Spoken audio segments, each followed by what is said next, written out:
Kalau dia tidak dianggap kejahatan HAM berat, maka tidak diadili di pengadilan HAM, cukup di pengadilan pidana biasa. Soalnya adalah kalau misalnya ini melibatkan struktur tertentu yang dikhawatirkan justru membuat penyelidikan dan penyidikan aparat kepolisian tidak independen.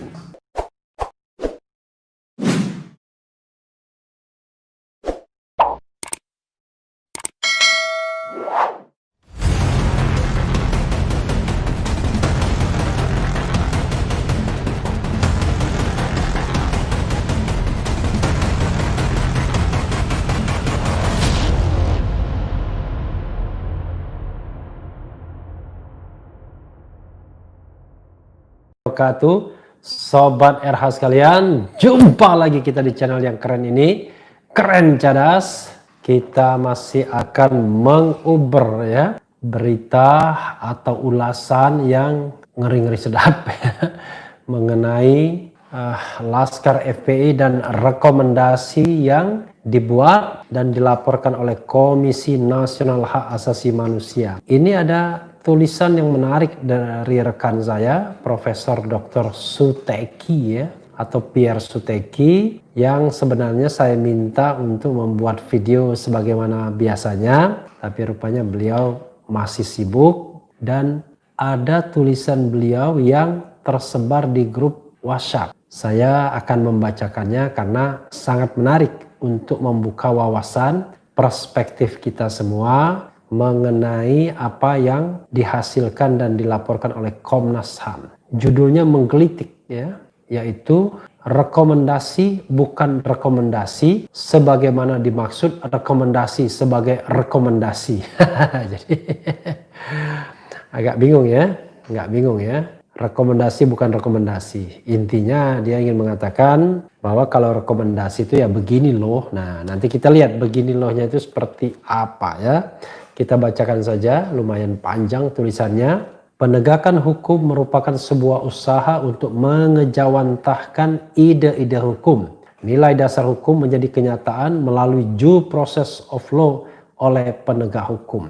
Peran strategis penegak hukum menjadi kunci utama apakah penegakan hukum berjalan dengan baik atau sebaliknya buruk. Penegakan hukum yang baik tetap harus menghormati, to respect, memenuhi, to fulfill, dan melindungi, to protect HAM warga negara sekalipun berstatus sebagai terduga, tersangka, terdakwa, ataupun terpidana. Ya, sekali lagi, terduga, tersangka, terdakwa, terpidana. 6 Laskar FPI itu tidak apapun ya, tidak terduga, tidak tersangka, tidak terdakwa, dan tidak terpidana ketika mereka dibuntuti ya. Kalau Habib Rizik memang terduga, tapi posisinya belum tersangka pada waktu itu ya. Kita lanjutkan. Oleh karena itu, penegak hukum harus menaati pula ketentuan hukum dalam menangani suatu perkara. Indonesia sebagai bagian dari dunia internasional tidak mungkin berlepas diri dari regulasi internasional, misalnya tentang resolusi Persatuan Bangsa-Bangsa PBB. Baik secara etis maupun yuridis, kita terikat dengan resolusi itu karena kita adalah salah satu anggota PBB.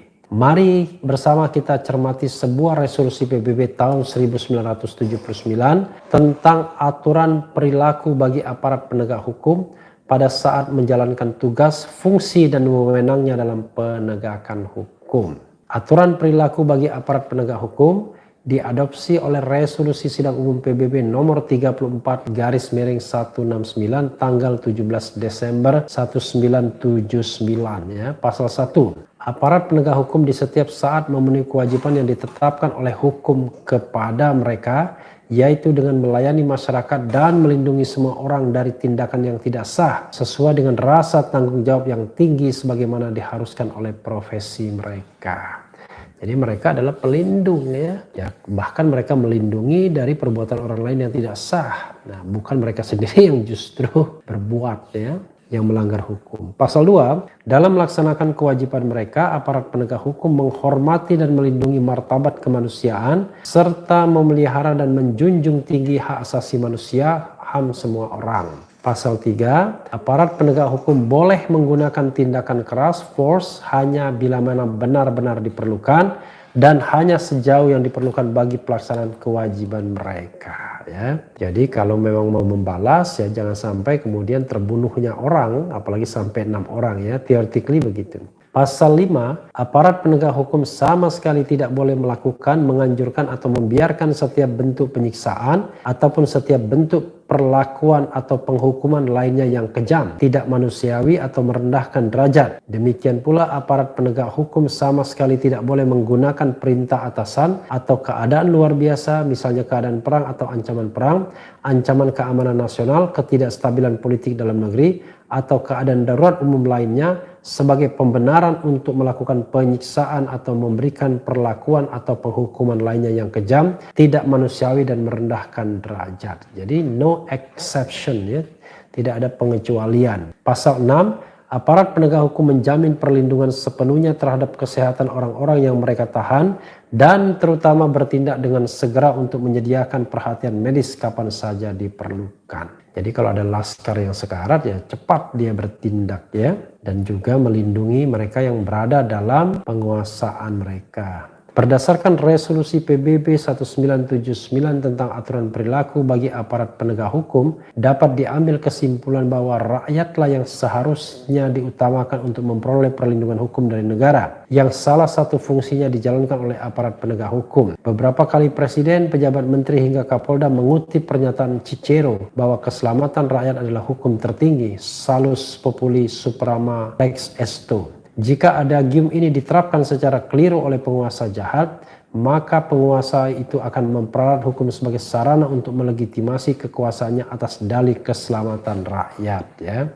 Hukum akan dibuat sedemikian rupa untuk mempertahankan status quo dengan cara represif dan diktator, constitutional dictatorship. Kita berharap pernyataan Pak Presiden bahwa aparat penegak hukum dilindungi oleh hukum bukan kelanjutan dari penerapan secara keliru slogan negara tidak boleh kalah dan oleh karenanya membenarkan tindakan extrajudicial killing atas 6 laskar FPI tanggal 7 Desember 2020 yang lalu. Jadi memang slogan negara tidak boleh kalah dan lain sebagainya itu adalah slogan pembenaran, sobat era sekalian. Karena secara teoritis tidak mungkin negara kalah, ya. Tidak ada kelompok masyarakat yang bisa lebih kuat dari TNI dan Polri. Kendati pun itu kelompok bersenjata misalnya di Republik ini. Apalagi cuma sekedar organisasi semacam Front Pembela Islam.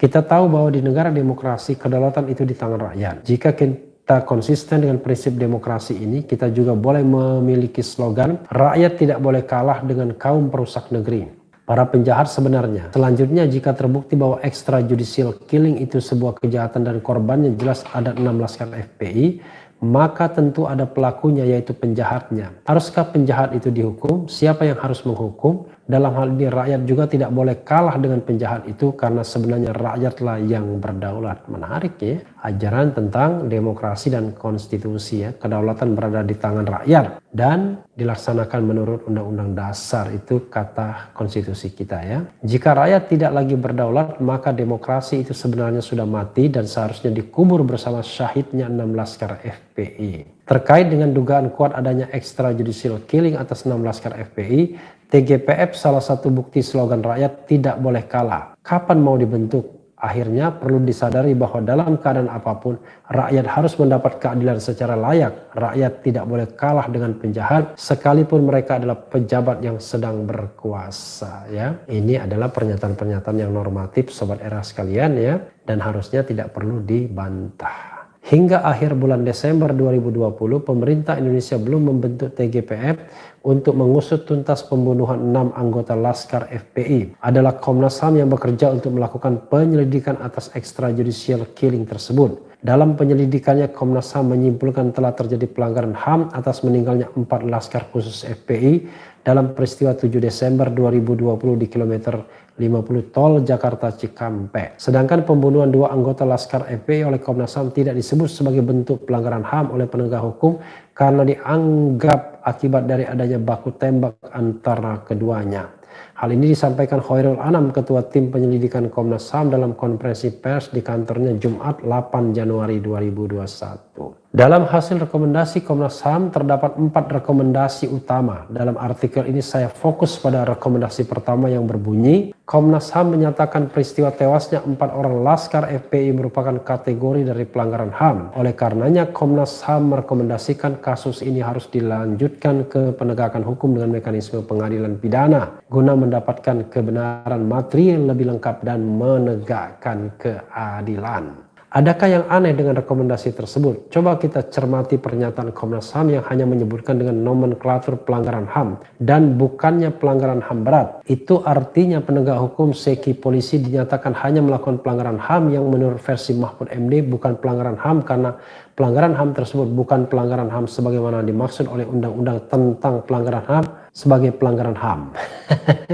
Jadi pelanggaran HAM tersebut bukan pelanggaran HAM yang dapat diadili melalui pengadilan HAM. Polisi dan jaksa pada akhirnya hanya akan mengaktifasi pasal-pasal tentang HAM sebagaimana diatur dalam Undang-Undang Nomor 39 Tahun 1999 tentang HAM, bukan pasal-pasal pidana HAM sebagaimana dimaksud dalam Undang-Undang Pengadilan HAM Nomor 26 Tahun 2000 ya. Karena dalam pengadilan HAM yang terkategorikan sesuatu yang bisa diadili adalah 2 ya, yaitu pertama adalah crime against humanity dan kedua adalah genocide atau genosida. Dan genosida tidak mungkin, tapi harusnya crime against humanity ya.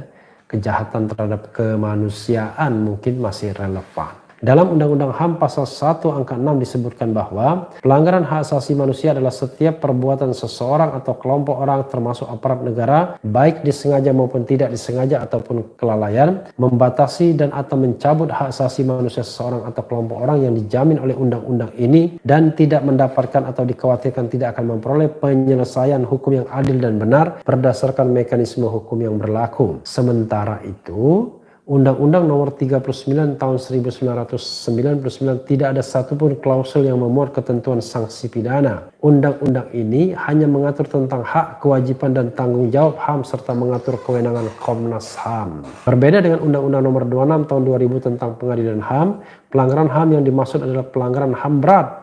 Sebagaimana disebutkan dalam ketentuan pasal 1 angka 2 disebutkan, pelanggaran hak asasi manusia yang berat adalah pelanggaran hak asasi manusia sebagaimana dimaksud dalam undang-undang ini. Ada 2 jenis pelanggaran HAM berat yang diatur dalam pasal 7 Undang-Undang Pengadilan HAM. Pelanggaran hak asasi manusia yang berat meliputi kejahatan genosida ya, genocide, kejahatan terhadap kemanusiaan, crime against humanity. Selanjutnya dalam pasal 8 dirinci kejahatan genosida sebagaimana dimaksud dalam pasal 7 huruf A adalah setiap perbuatan yang dilakukan dengan maksud untuk menghancurkan atau memusnahkan seluruh atau sebagian kelompok bangsa, ras, kelompok etnis, kelompok agama dengan cara membunuh anggota kelompok, mengakibatkan penderitaan fisik atau mental yang berat terhadap anggota kelompok, menciptakan kondisi kehidupan kelompok yang akan mengakibatkan kemusnahan secara fisik baik seluruh atau sebagiannya, memaksakan tindakan-tindakan yang bertujuan mencegah kelahiran dalam kelompok atau memindahkan secara paksa anak-anak dari kelompok tertentu ke kelompok lain. Ini termasuk genocide juga rupanya ya. Pendapat Komnas HAM terkait dengan extrajudicial killing atas 6 anggota Laskar FPI hanya sebatas pelanggaran HAM dan Komnas HAM tidak menyebut adanya pelanggaran HAM berat. Hal ini akan berkonsekuensi bahwa fakta hukum pelanggaran HAM bukan berarti tidak dapat mengaktifkan ketentuan-ketentuan pidana HAM yang diatur dalam pasal 36 dan 37 Undang-Undang Nomor 26 Tahun 2000 tentang Peradilan HAM. Oleh karena itu, atas pendapat Komnas HAM tersebut, mustahil dibentuk pengadilan HAM yang akan memeriksa dan memutus pelanggaran HAM atas extrajudicial killing 6 anggota Laskar FPI. Jadi, boleh dikatakan bahwa rekomendasi Komnas HAM bukan rekomendasi Komnas HAM sebagaimana dimaksud rekomendasi yang dapat menyelesaikan secara tuntas pelanggaran HAM yang bukan pelanggaran HAM sebagaimana dimaksud pelanggaran HAM sebagai pelanggaran HAM. Maka tepatlah maksud Mahfud MD yang pernah menyatakan bahwa pelanggaran HAM bukan pelanggaran HAM sebagaimana yang dimaksud pelanggaran HAM sebagai pelanggaran HAM.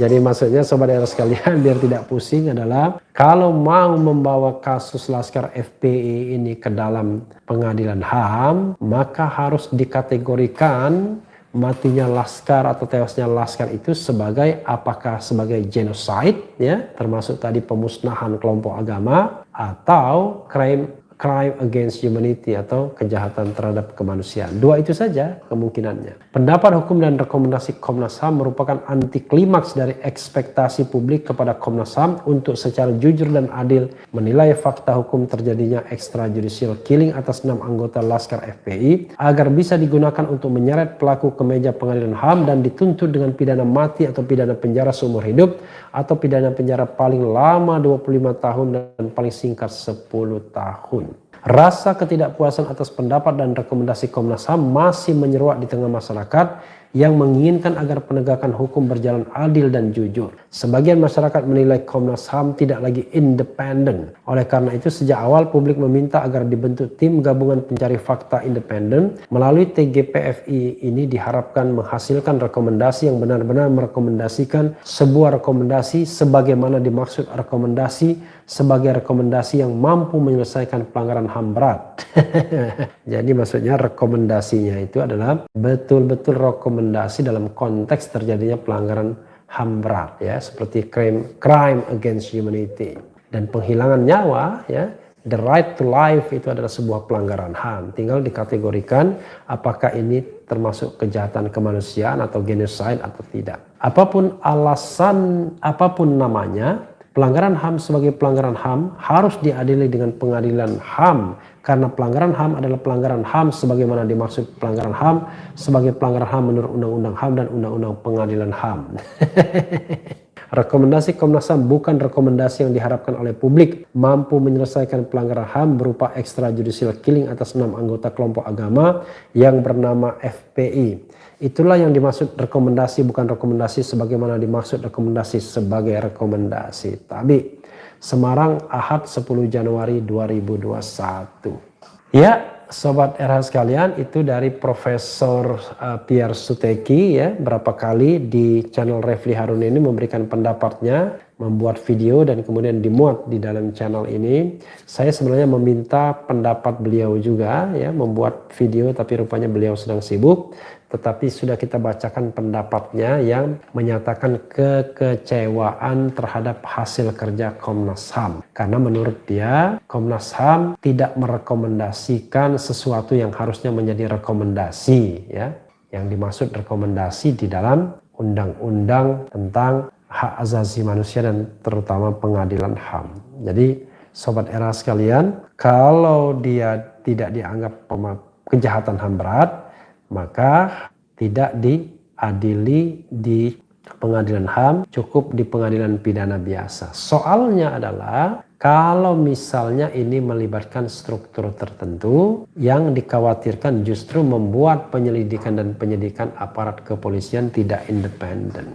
Nah, pada titik itu sebenarnya kalau kita mau frankly speaking, ada keraguan bahwa aparat kepolisian, misalnya Mabes Polri, mampu melakukan penyelidikan dan penyidikan secara profesional, independen, dan transparan. Itu soalnya adalah ya, karena memang respons polisi terhadap penembakan Laskar FPI ini memang respons yang justru langsung menyalahkan kan Laskar FPI sebagaimana press conference Kapolda Metro Jaya tanggal 7 Desember.